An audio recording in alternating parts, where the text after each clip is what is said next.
그런 업무에서 만들어진 기록의 특성도 잘 이해할 수 있을 것이고 거기에 맞는 적절한 관리를 할 수 있을 것이다 이렇게 볼 수 있겠죠.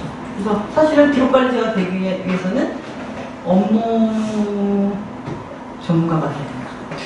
그 기관의 업무 전반에 대해 통달이 있어야 된다. 이렇게 볼 수 있을 것 같아요. 그래서 뭐 업무 활동에 대해서 이런 내용들을 다 이해하고 있어야 된다고 IS 15489에서 제시를 하고 있고요. 그 다음에 이제 업무에 대한 이해에서 나아가서 그래서 어떤 기록이 어느 정도의 구중기를 가지고 남겨져야 돼 라고 하는 걸 최종적으로 결정해야 되잖아요. 그래서 여기서 records requirement라고 하는 건 바로 그런 거죠.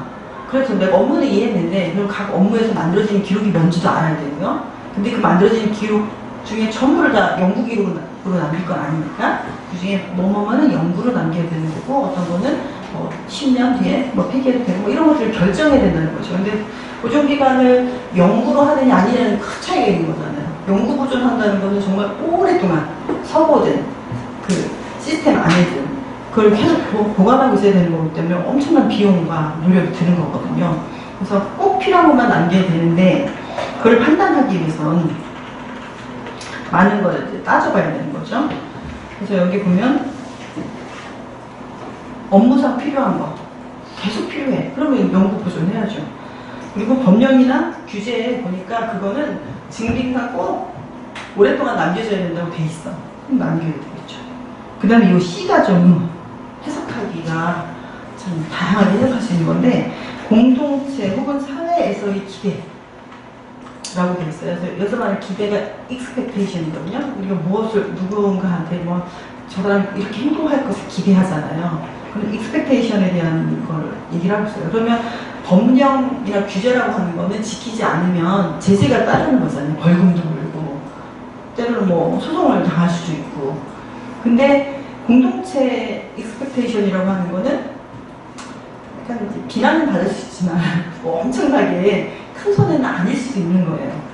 그런데 이제 여기서 그럼에도 불구하고 어떤 조직이 꼭 구속이 되거나 벌금을 물거나 하는 게 아니라 하더라도 주변에서 우리가 그렇게 행동할 거라고 믿는 그런 방향, 그 방향으로 가려고 하는 그런 측면에서 이제 필요한 기록들은 남기자 이런 뜻이거든요. 그 얘기는 뭔가 이게 투명성을 요구를 받는다고 한다면 훨씬 더 많은 투명성을 보여주기 위해서 많은 기록을 만들어내고 그걸 적시에 많이 공개를 하고 이런 것까지 다 포함하는 거겠죠. 근데 이거 C에 해당하는 거 A하고 B는 쉬워요. 어떻게 보면 A는 업무 담당자들의 요구사항을 잘 들으면 돼요. B는 우리 회사가 관련되어 있는 여러 가지 법규가 뭐가 있는지 잘 분석하면 돼요. 그것도 업무 담당자들이 잘 알고 있거든요. 근데 이 C는 참 어려운 얘기죠. 이 C와 관련돼서 하나의 예를 들어준다면 예전에 이제 라디오에서 이제 무슨 얘기를 들었는데 천안 쪽에 무슨 큰 백화점인지 아울렛인지 아마 이마트 위에 뭐가 들어왔나 봐요. 근데 아시는 것처럼 그런 게 들어오면 전통시장에 다 이렇게 붕괴가 되잖아요. 그래서 초반에 안 된다. 이게 큰 물류회사가 들어오는 건 옳지 않다. 그래서 이제 막 반대가 있었나 봐요. 큰 유통회사 들어오는 거에 대해서 반대가 있었나 봐요. 근데 들어서 잘하겠다. 이러면서 이제 그 큰 대형 마트가 입점을 했는데 1년인가 2년쯤 지난 다음에 그 시민 단체가 조사를 한 거예요. 지하에 가면 식품 매장이 있잖아요. 그 식품 매장에서 판매하고 있는 농산물을 조사했는데 그 지역의 농산물 비율이 너무 형편없었던 거예요. 그러니까 원래 이제 그런 업체가 다 들어오면 다른 건 몰라도 그 천안 지역에 근처에 이제 그 농사짓는 분들도 많고 하니까 지역의 먹거리들을 많이 판매를 해줄 거라고 기대를 했던 거죠.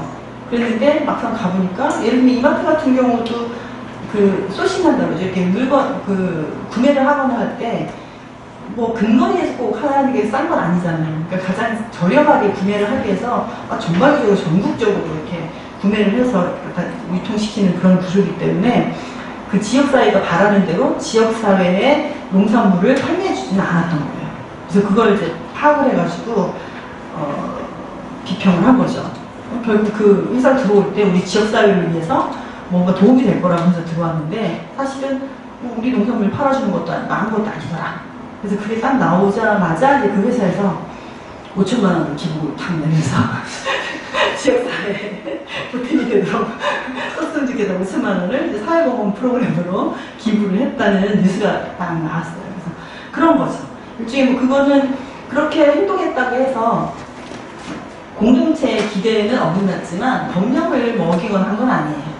그런데 그러면 이제 공동체의 기대를 저버렸을 때 어떻게 되죠? 대부분 이제 사회적 평판이 좀 나빠지죠. 근데 그 사회적 평판이 나빠지는 거에 대해서 나 몰라라 할 수도 있어요. 근데 그건 뭐하고 관련이 되냐면 시민사회 단체들이 많이 생기고 그런 시민사회 단체들이 기업의 활동에 대해서 많이 감시를 하게 되잖아요. 모니터링을 하고 아까 그 시민사회 단체처럼 실제 그들이 어떻게 활동하고 있는지 기업 활동을 하고 있는지 조사를 해가지고 언론에 뿌리고 그리고 이제 시민들한테 알리면서 그 기업이 실제 우리한테 별로 도움되는 지역 기업이 아니다 이런 걸 얘기를 하게 됐을 때는 뭐 법을 어긴 건 아니나 그 활동을 하기가 좀 껄끄러워지는 거죠.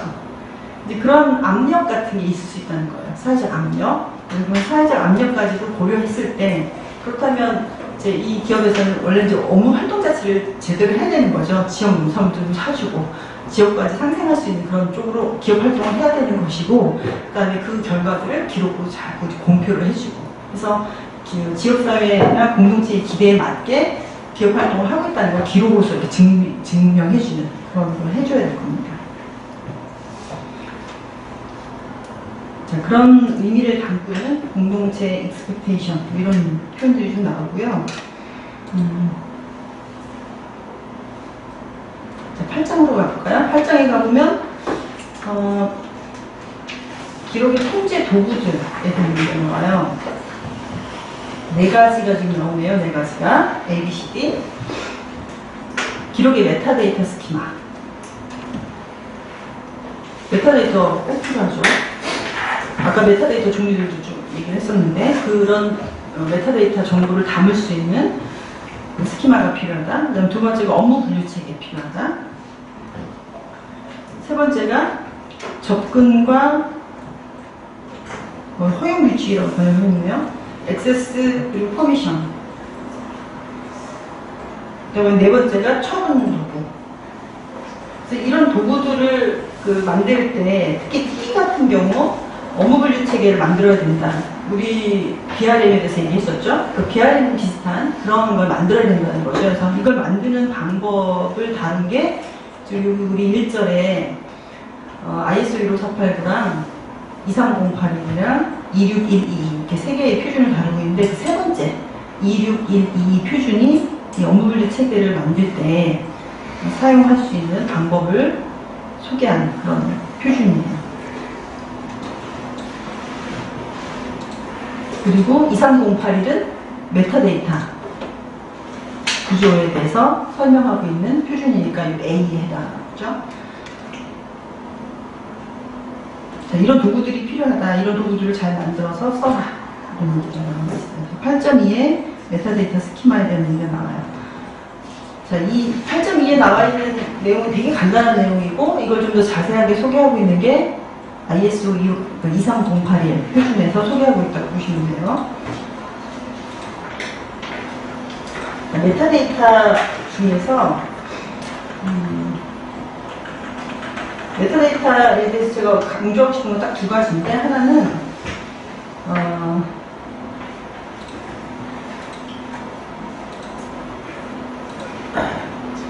다중 개체 모형이어야 한다는 거예요. 그건 23081을 설명할 때 또 얘기를 할게요. 그럼 두 번째가 뭐냐면 여기에 프로세스 메타데이터라는 표현이 나오는데 23페이지에 아래쪽에 보면 메타데이터 중에서 프로세스 메타데이터의 생성을 지원하는 어쩌고 이런 표현이 나와요.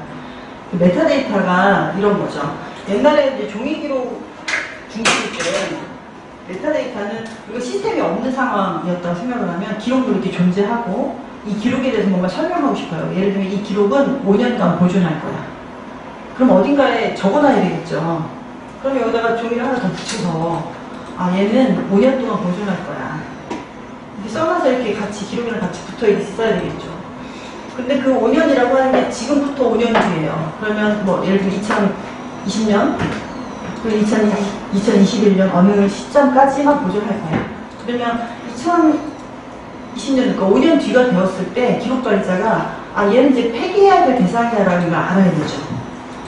그래서 눈에 잘 띄게, 그러면 저 같으면 서가에 2017년에 폐기할 거, 2018년에 폐기할 거, 보존기간이 얼마나 됐든 간에 비슷한 시점에 뭐 폐기할 것들을 뭐 모아놓는다든지 어떤 방법을 써서라도 어느 시점에 폐기할 대상들을 다 쉽게 찾아내고 이렇게 처분할 수 있게 할 것 같아요. 근데 어쨌든 시스템이 없는 상황이니까 기록물 덩어리에다가 얘는 5년 보존이라서 몇 년도에 그러니까 폐기하면 돼 라고 적어놓겠죠. 그 다음에는 이제 기록 관리자들이 잘 이걸 봐야 돼요. 보고 지금 이걸 폐기해야 되나 아닌가 이걸 확인해야 되겠죠. 기록관리 시스템을 쓰게 되면 어떻게 돼요? 이 기록물에 대해서 얘는 5년간 보존이야 라고 하는 그 정보가 단순히 얘를 설명하는 정보가 아니라 이제 시스템에 입력이 되면서 프로세스를, 그러니까 이 기록을 처리하는 절차를 통제하게 되는 거예요. 내가 이 시스템에다가 이 기록에 대해서 얘는 5년간 보존이야. 근데 얘가 생산된 연도는 2016년이야 라고 딱 넣어놓잖아요. 그러면 이 시스템이 알아요. 2021년이 되었을 때 얘는 5년이 다 소요가 됐기 때문에 기록관리자에게 보여줘야지. 얘 폐기해 라고 목록을 띄워서 보여줘야지 라고 그렇게 프로그램을 할 수 있다는 거예요. 그죠? 그건 엄청난 차이죠? 기록관리자들이 항상 이렇게 다니면서 이게 폐기할 게 뭐가 있지? 찾아다니는 거하고 시스템에서 이 메타데이터에 근거하여 다음번 처리해야 될 게 뭐가 있어? 뭘 해야 될 때가 되었어. 대상 기록물은 이거야. 이거 처분해야 될지 아닌지 한번 살펴봐. 라고 해주는 것과는 전혀 다른 얘기예요. 그래서 메타데이터가 옛날에는 대부분 그냥 얘를 설명하는 정보로서 이렇게 그냥 기술해놓는 그런 방식이었다고 한다면 이제는 시스템을 사용하기 때문에 시스템에다 메타데이터를 넣는다는 것은 어떤 건 그냥 설명하기 위한 정보지만 어떤 거는 이 시스템을 이용해서 그 다음에 라이프 사이클을 통제하겠다는 거예요.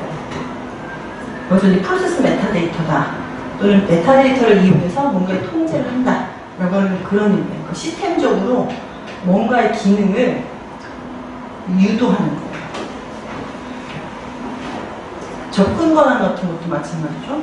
옛날 같은 이 기록에다가 이게 이제 약간 비밀스러운 거예요. 그럼 여기다 적어놓은 거죠. 이거는 우리 연구소 소장님만 볼 수 있어. 또는 어떤 부서의 부장님만 볼 수 있어. 이렇게 적어놓을 거 아니에요. 그런 다음에 어떤 사람이 기록물을 열람하려고 왔어요. 이걸 보여달래요. 보니까 어떤 사람만 볼 수 있다고 적혀있어. 그래서 그 사람한테 당신 소장이야? 부장이야? 아니래. 과장이래. 그러면 안 돼. 당신은 볼 수 없어. 이렇게 하는 거잖아요. 근데 시스템화 된다는 것은 시스템에 이 기록의 목록을 등록을 하면서 거기에 접근권을 설정하게 되는 거죠. 이 기록에는 소장과 부장이라는 직급을 가진 사람이 볼 수 있어. 라고 시스템에 설정을 해놓잖아요. 어떤 값을 넣잖아요. 그러면 시스템에 이제 그 접속하는 사람들마다 지난번에 배웠죠? 우리가 로그인을 한다. 로그인 아이디를 넣는 그 뭐예요? 나 누구야? 그래서 아이덴티피케이션 하는 거라고 했죠? 그 다음에 패스워드를 넣으면 정말 그 사람 맞아. 그래서 오센티케이션을 해주면서 동시에 어서라이제이션 해준다. 그 어서라이제이션이 뭐라고 했어요? 권한 부여를 해준다. 내가 누구니까 이제 나는 이런 일을 할 수 있어. 그 시스템 안에서. 그 얘기가 뭐냐면 내가 부장이니까 난 이거 볼 수 있어. 아니면 나는 과장이니까 이거 못 봐. 이런 것까지가 자동으로 결정이 된다는 거죠. 그래서 내가 부장인 경우에는 내가 로그인해서 이 기록물을 검색을 해가지고 딱 보려고 했을 때 보이는 거예요. 왜 내가 과장이야. 근데 로그인을 하는 순간 과장이잖아. 근데 검색을 했는데 얘 목록은 보여. 근데 보려고 딱 했더니 당신은 권한이 없습니다. 이렇게 보여준다는 거죠. 그런 통제 자체가 시스템에 의해서 된다는 거예요. 그걸 사람이 일일이 이렇게 하는 게 아니에요. 그래서 메타데이터의 그 힘이랄까? 메타데이터의 중요성은 전자기록 관리 시대가 됐을 때, 그러니까 이런 어떤 시스템을 이용해서 관리를 하게 되었을 때 훨씬 더 위력적인 거예요. 그 이전에는 그냥 글을 써놓는 거지. 그 다음에 기록 관리자가 일일이 거기 적혀있는 것대로 실행을 해줘야 되는 거예요. 근데 상당한 많은 부분이 이제는 시스템에 의해서 이 기록은 누가 봐야 돼? 언제 폐기할 거야? 라고 정한 그 내용대로 움직이도록 시스템적으로 움직이도록 된다는 거죠. 그래서 메타데이터가 굉장히 중요합니다.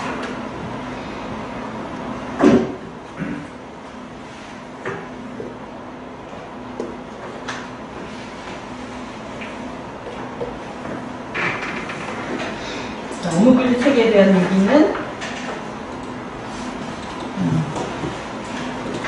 그렇죠. 1589 내용이 굉장히 그 심플하게 이렇게 조금 나와야는 있는데 어떻게 보면 기록관리에 대한 전체를 다 다루고 있어요. 그래서 제가 예전에 얘기 듣기로는 어떤 선생님은 기록관리 개론 수업 시간에도 1589 가지고 하시고 분류 수업 시간에도 이거 하시고 초창기에 우리가 이제 과목이 많이 분화되지 않고 교재가 없을 시절에는 1589를 가지고 한 학기 동안 강의를 하셨다고 얘기 들었었어요. 그럴 정도로 꼼꼼히 볼 내용은 좀 있습니다. 그리고 2000년대 초반의 논문들 중에는 이 15489를 기본으로 해서 여기 나와 있는 기록관리 뭐 절차라든지 방법이라든지 이런 걸 근거로 해서 어떤 기관에 있는 기록들이 있는데 그거를 여기 15489에 맞춰서 관리하려면 이런 식으로 해야 돼. 이런 식으로 좀 더 상세하게 설계하는 그런 류의 논문들도 많이 있었고요.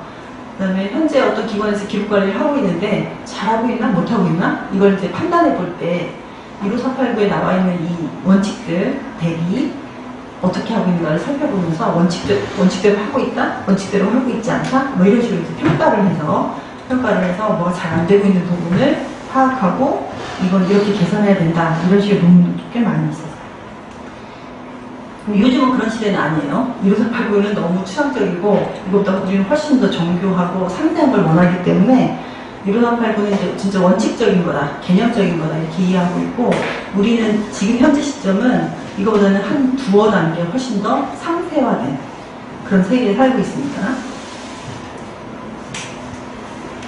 자, 구장으로 가보면 아까 얘기한 대로 기록의 라이프 사이클 전체에 걸쳐진 관리 절차랄까? 뭐 이런 내용들이 나와 있어요. 그래서 그 전체 과정이 A부터 H까지 지금 표현이 되어 있는데 기록의 생산, 획득, 분류와 색인 작성, 접근 통제, 저장, 이용과 재이용, 마이그레이션 또는 변환, 처분 이렇게 나눠져 있죠.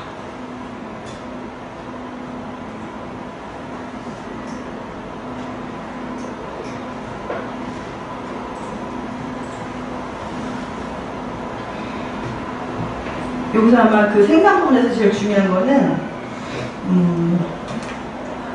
업무 프로세스와 기록 시스템이 설계되거나 재설계될 경우에 어떤 기록이 생산되어야 하는지를 상세하게 명시하는 것 이게 굉장히 중요하다라고 한 부분이에요.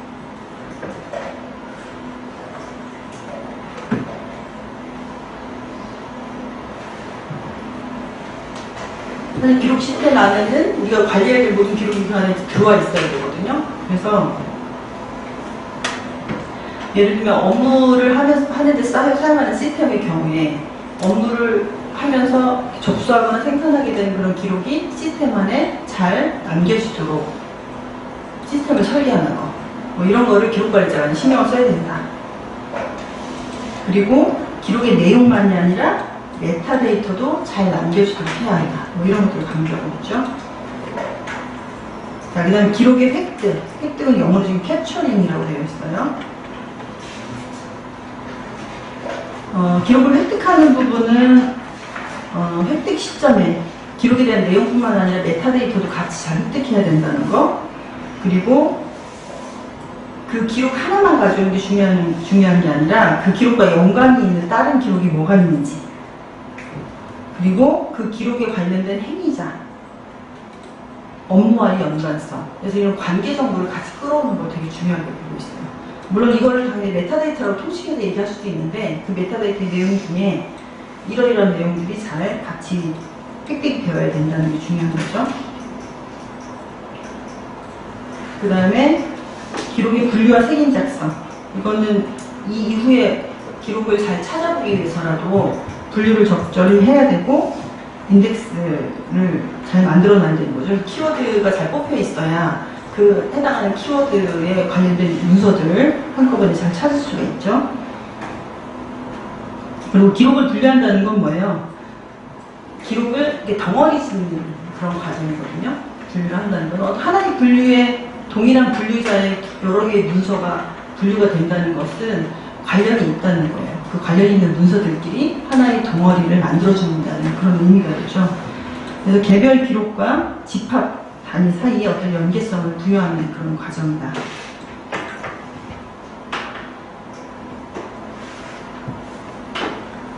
그 다음에 접근 통제 부분. 모든 기록이 모든 사람에게 오픈되어 있는 건 아니니까 승인된 어떤 사람에게, 허가된 어떤 사람에게 특정한 기록물을 이용할 수 있도록 열어주는 거, 그런 과정이 필요하다는 거죠. 그리고 기록의 저장. 저장을 안전한 곳에 잘 저장하는 거 되게 중요하고, 그리고 저장한 곳이 어디냐에 따라서 우리가 쉽게 기록을 꺼내볼 수 있기도 하고, 꺼내보기 어려울 수도 있죠. 그래서 그 저장 부분은 되게 중요합니다. 그리고 저장할 때 우리가 기록의 포맷에 대한 고려도 필요하고요. 이 저장 부분에서는 키워드가 그런 거죠. 보안, 보호, 재난 대비 뭐 이런 것들이에요. 그러니까 안전하게 저장되어 있어야 된다는 게 되게 중요한데, 그러면 뭐 바이러스 같은 거에 침투된다던가 사이버 해킹의 대상이 된다던가 이런 걸 막는 거 되게 중요하고요. 그 다음에 도난 될 수 있는 거 이런 것도 되게 막아야 되고, 그 다음에 재난 대비 필요하죠. 뭐 테러, 사이버 테러라든가 해킹 같은 거는 일종의 재난이에요. 기록물이 싹 없어지거나 또는 기록물이 있긴 있었는데 이렇게 갑자기 다 암호화가 돼서 실제로 하나도 열어볼 수 없게 된다거나, 그렇게 되면 기록관리 기관에서는 기록물이 가장 중요한 자산인데 그걸 다 잃어버리게 되죠. 그래서 그런 걸 막는 방법은 이제 여러 가지 보호막을 치는 게 가장 좋고요. 근데 예방하는 게 제일 좋은 거니까. 근데 예방을 다 할 수 없을 때는 백업이라고 하죠. 백업을 잘 받아놔서 뭔가 이렇게 기록물이 망가지게 됐을 때 그 백업해놓은 내용을 토대로 해서 복구할 수 있도록 하는 거. 근데 그 복구는 완벽하게 하기 어렵다고 죠. 가장 완벽하게 재난 대비를 하고 복구할 수 있는 건 어떤 방법이라고 했죠? 배웠었죠. 미러링? 그렇지, 미러링. 똑같은 시스템을 하나 더 구축을 해서 계속 같이 작동하게 하고 있다가 하나가 뭐 테러를 당한다거나 그래서 이게 멈춰지게 되면, 문제가 생겨서 멈춰지게 되면 나머지 하나가 이제 다시 주인 역할을 하면서 돌고 그 사이에 이걸 고치고 또 같이 두 개가 돌고 있다가 하나가 문제가 생기면 나머지가 또 테이크오버해서 이제 운영이 될 수 있도록 하는. 근데 그거는 너무 비용이 많이 들기 때문에, 그리고 고가라서, 그리고 또 그 미러링 사이트를 운영하는 것 자체는 또 기술적으로도 이제 고난이도의 엔지니어가 좀 필요한 거예요. 그래서 여러 가지 쉽지 않기 때문에 그냥 이렇게 주기적으로 자주 백업 받는 쪽으로 하긴 하는데, 그 백업을 아무리 주기적으로 빨리 한다고 해도 바로 직전 상황까지 가기 좀 어려워요. 그래서 이런 어쨌든 그 재난 대비 계획을 세우고 복구 절차를 잘 마련하는 것은 굉장히 중요한 일이다. 그래서 10층에서도 한번 당한 적이 있기 때문에 정말 중요합니다. 그 다음에 이용과 재이용. 기록을 보관하는 이유는 이용하기 위해서다라는 거죠. 그래서 이용을 잘 할 수 있도록 이용 가능성을 계속 유지해 주는 게 되게 필요하고, 그 다음에 그 이용과 재이용을 보장할 때 여기서 마이그레이션을 신경 쓰는 이유는 기록이 살아있는 기간 동안 기록을 관리해주는 시스템은 2번, 3번 바뀔 수 있어요. 그래서 기록의 생애 주기가 기록관리 시스템의 생애 주기보다 더 길어요, 대부분. 그래서 특히 연구 기록이 많은 기관 같은 경우는, 그래서 필히 어떤 기록이 시스템 A 시스템에서부터 B 시스템으로 옮겨가는 일이 거의 한두 번 이상 발생한다는 거예요. 근데 기록이 마이그레이션 될 때, 그러니까 이동할 때 무결성이 깨질 가능성이 굉장히 높다는 거예요. 그래서 그런 무결성을 유지해주면서 이렇게 기록을 잘 옮겨가는 과정 되게 중요하고, 또 한편으로는 마이그레이션이 시스템을 단순히 옮겨가는 게 아니라 컴퓨팅 환경 자체가 굉장히 변화돼. 예를 들면 지금 우리가 뭐 서버에 스토리지에 보관하고 있는데 곧 클라우드 컴퓨팅 시대가 되어서 클라우드 스토리지로 옮긴다든가 이런 식으로 컴퓨팅 환경이 완전히 다르고서 옮길 때, 그렇게 옮길 때도 굉장히 이제 이용의 환경이 되게 많이 바뀌는 거거든요. 그래서 예전에 우리가 볼 수 있었던 모델을 그대로 볼 수 있는 거냐, 뭐 이런 걸 그 마이그레이션 시점에 잘 확인해 보는 거 굉장히 중요한 문제죠. 포맷을 이용 가능성을 강화하기 위해서 포맷을 프로프라이어터리한 포맷에서부터 오픈 포맷이나 스탠다다이즈된 포맷을 바꾸는 거. 그게 이제 컨버전이라고 얘기했죠. 컨버전을 하는 그런 방법도 고려를 해야 되고,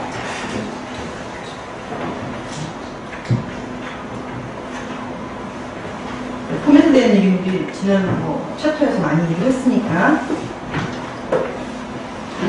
마지막 부분이 처분이죠. 그래서 일정 기간 동안 보존을 하다가 더 이상 보존할 이유가 없어졌을 때는 또 폐기를 하거나 또는 상급기관이나 또 다른 기관으로 이관을 해서 보내거나 하는 걸 해야 되는 거죠. 아까 이야기한 대로 이런, 그러면 처분하는 시점, 그 다음에 처분의 방법에 대한 내용들은 메타데이터로 정리를 잘 해놔서 적절한 시점이 됐을 때 어떤 기록의 덩어리는 어떤 처분을 했다라고 하는 정보를 기록 시스템이 기록 관리자한테 잘 보여줄 수 있도록 그렇게 관리하는 게 필요하게 되죠.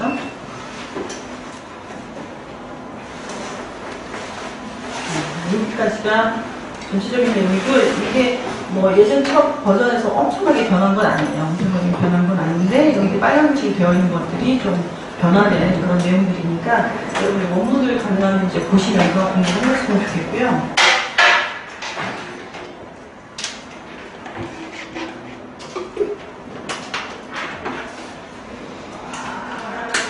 여기 이런 내용도 들어있어요. 이게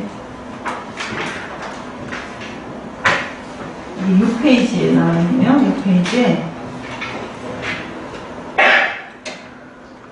이 표준을 따르는 기록 관리는 성공적인 MSR의 기본이다. 그래서 중간에 MSR ISO 30300 시리즈 이런 표현이 나와요. 그래서 이 책에서 다루지는 못했는데 교과서에 나오지는 않는데 여러분 꼭 아셔야 될 또 ISO 표준 중에 하나가 30300 시리즈예요. 30301, 3030, 33004, 뭐 이렇게 등등 나와 있는데, 이 3030 시리즈가 MSR, Management System for Records예요. 기록 경영 시스템이라고 우리가 번역을 해놨는데, 기록 경영 시스템. 이 MSR이라고 하는 거는 기록 관리보다 조금 더 크거라고 보면 돼요. 어떤 조직에서 기록 관리를 왜 해요? 어쨌든 그 조직이 기록 관리를 위해서 하는 건 아니잖아요. 그 조직은 원래 조직의 사명이나 목표가 있어요. 근데 그거를 잘 달성하는데 기록 관리가 도움이 돼야 되는 거예요. 그래서 그 경영을 잘 하는 과정에서 기록 관리가 도움이 되고, 그러니까 기록 관리를 잘 함으로써 이제 그 조직의 원래의 목표를 잘 달성할 수 있도록 하는 거. 그게 이제 MSR의 목표거든요. 그러니까 어떻게 보면 MSR을 하기 위한 기본 중에 하나가 이 ISO 15489에 맞춰서 기록 관리를 잘 해주는 거다. 이렇게 볼 수 있어요. 그래서 이제 그러고 나서 이 표현을 다시 보면 이 표준을 따르는 기록 관리는 성공적인 MSR을 위한 기본이다. 이해가 되시죠? MSR이라는 게 더 큰 목표이고, 그걸 하기 위해서는 이런 ISO 15489 기준에 따른 기록 관리를 해야 된다. 이렇게 이해할 수 있어요. 자, 여기까지가 15489에 대한 내용이에요.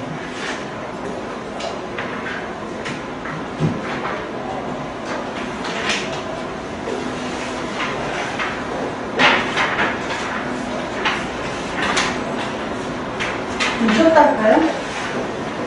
다음 주에 휴강이라서 현장을 다 나가야 되는데 진도가 나갈 수 있으려나 모르겠는데 여기로 10분 쉬었다가 합시다.